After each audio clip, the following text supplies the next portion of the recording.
Hello, my name is Councillor Mark Turner and I am the Arun District Council's Armed Forces Champion. Thank you for joining me again this year as we look to commemorate our fallen on our National Day of Remembrance on Tuesday the 11th of November, preceded by the National Service of Remembrance on Sunday the 9th of November, centred on the cenotaph in London in the presence of His Majesty King Charles III. This is a year that has seen the 80th anniversaries of the ending of the war in Europe and in the Far East. As the Second World War drifts further into history and recent conflicts in Iraq and Afghanistan have seemingly abated, many will ask, what are the armed forces for and what are they doing? You will be aware of the war in Europe, in Eastern Europe, and yes, Ukraine is in Europe. It is its second largest country in Europe after Russia. War there has been ongoing now for over 3 years, and this has pulled increasing numbers of British service personnel into its fringes. Preparation for war is not an easy task. Train hard, fight easy is an oft-used quote attributed to Russian General Suvorov in the 19th century. 50 years ago, in September 1975, there was a serious incident when 10 young Royal Engineer sappers were killed in a boating accident on the River Trent in Nottinghamshire.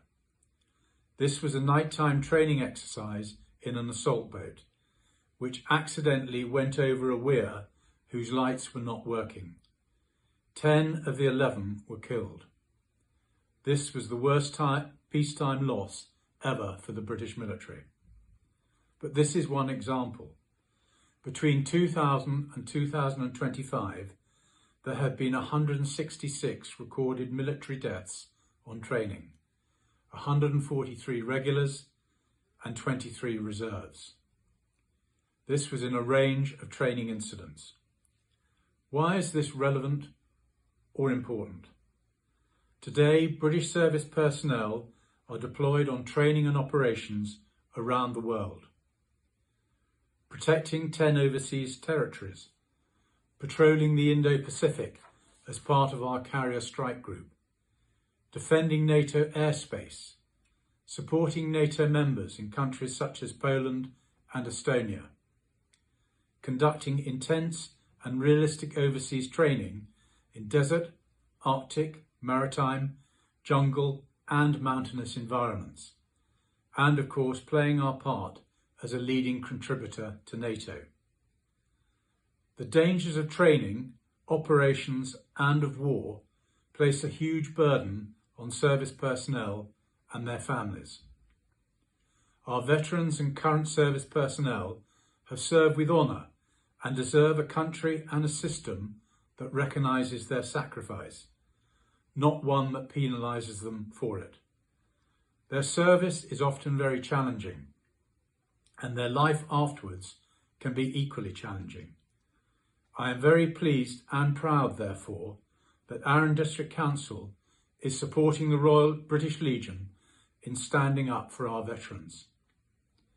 This year, as well as being awarded silver status in the Armed Forces Employer Recognition Scheme, we have recently passed measures that will see Arun District Council use its discretionary powers to disregard military compensation when veterans apply for housing benefit and disabled facilities grants.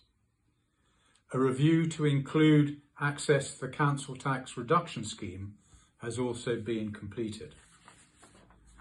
Previously, veterans were required to include military compensation payments as income when applying for these benefits. The change means that military compensation will no longer count against them in means-tested assessments, helping to ensure fairer access to support. Arun District Council is doing the right thing, lest we forget. My thanks to all in the Council and the Royal British Legion who have made this possible. Thank you for watching.